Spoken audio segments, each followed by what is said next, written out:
প্রিয় উপস্থিতি, আপনারা সেই দুপুর 2টা থেকে যার বক্তব্য শোনার জন্য এখনো পর্যন্ত অপেক্ষা করছেন, আমাদের সেই প্রাণপ্রিয় নেতা, দীর্ঘ কারা নির্যাতিত নেতা, বিএনপির দল প্রতিষ্ঠিত হওয়ার পর থেকে এই আসনকে যিনি বিএনপির পক্ষে ছিনিয়ে নিয়ে আসছেন, যিনি এই বাগুড়ার উন্নয়নের উপকার, সেই প্রাণপ্রিয় নেতা জনাব কাজী সালিমুল হক কামাল সাহেব আপনাদের সামনে বক্তব্য রাখবেন এবং আমরা আশা করি তিনি তার বক্তব্যের মাঝে আমাদের এই দাবির সাথে একাত্ম ঘোষণা করে শেষ দিন পর্যন্ত আমাদের সাথে থাকবেন।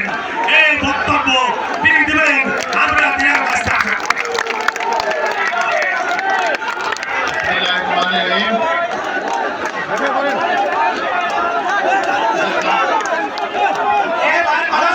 সবাই চুপ করে, চুপ করে ভাই কথা বলবে।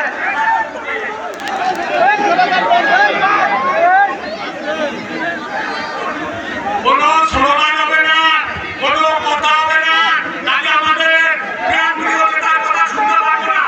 আপনারা সবাই চুপ থাকেন।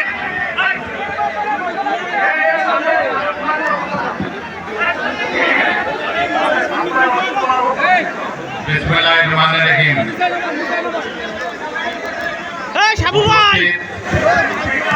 আমার সকল মুরব্বিয়ান ভাই ও বোনেরা, আসসালামু আলাইকুম।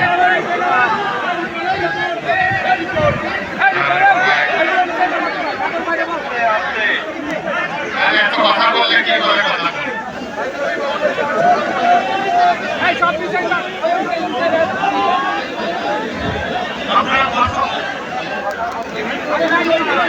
ভাইয়েরা, সবাই কথা বললে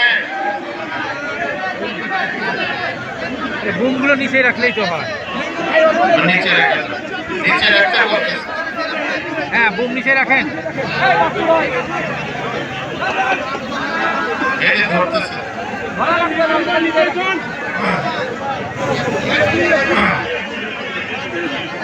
ভাই, একটু পরে আজান দিয়ে দেবে, একটু দয়া করে সবাই থামেন। সবাই কথা বলে তো মুশকিল। হ্যাঁ, আজকে একটা বিশেষ উদ্দেশ্যে আমরা এই মিটিংটা ডেকেছিলাম। এখন অনেক কিছু বলার ছিল, সময় নাই, একটু পরে হয়তো আজান দিয়ে দিবে। তো আপনারা সবাই কেমন আছেন? আশা করি আল্লাহর রহমতে ভালো আছেন। হয়তো মানসিক ভাবে আপনারা একটু দ্বন্দ্বে আছেন, কষ্টে আছেন।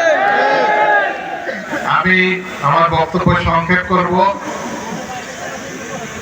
বললাম তো অনেক কিছু বলার ছিল, কিন্তু যা হয় প্রত্যেকবার মিটিং এ একদম শেষ সময় এসে সময় থাকে না।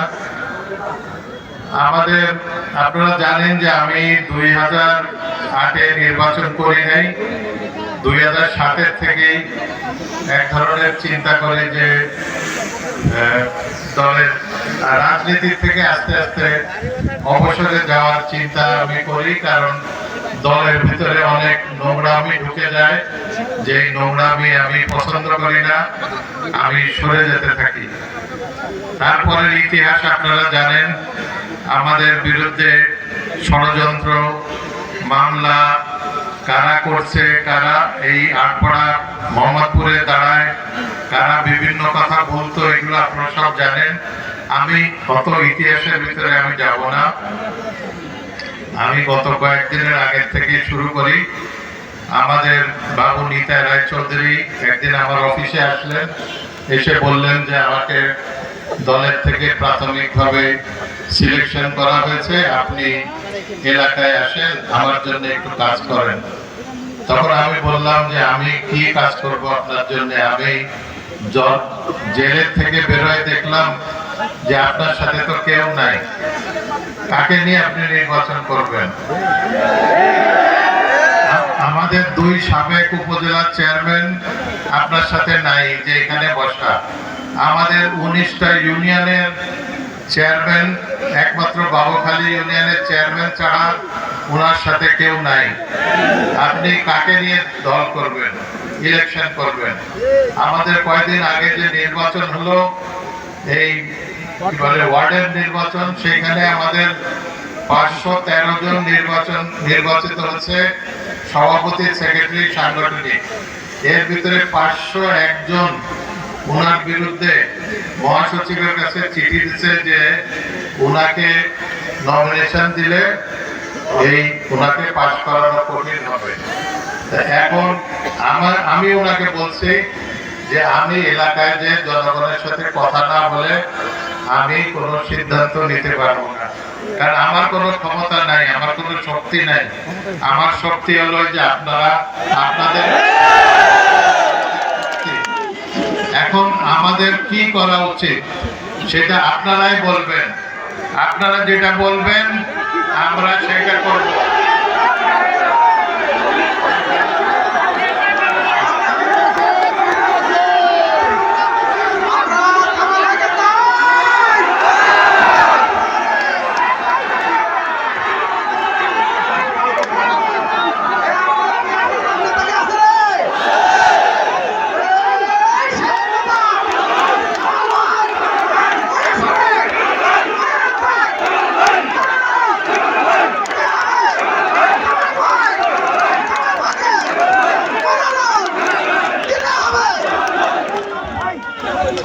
আমাদের নেতা কর্মীদের এখন অস্তিত্বের প্রশ্ন।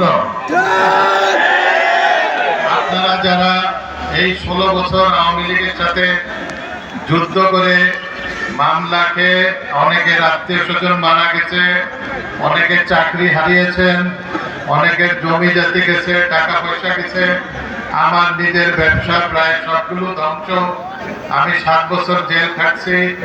এখন এর পরে যদি আপনাদেরকে একজনকেও ওনারা দলে রাখে নেই, ওনারা এখন দল করে হলো জাতীয় পার্টির কিছু লোক আর ইদানিং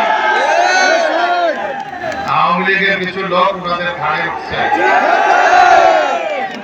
এখন আমি বুঝি যে উনি যদি এমপি হয় আপনারা সবচেয়ে বেশি ক্ষতিগ্রস্ত হবেন। আপনারা 16 বছর মামলা খেলেন, আগামী 5 বছর হয়তো আবার আপনাদের মামলা হবে। তাদের লোকজন চেয়ারম্যান হবে, মেম্বার হবে, বিভিন্ন পদ পদবি সব তারা পাবে।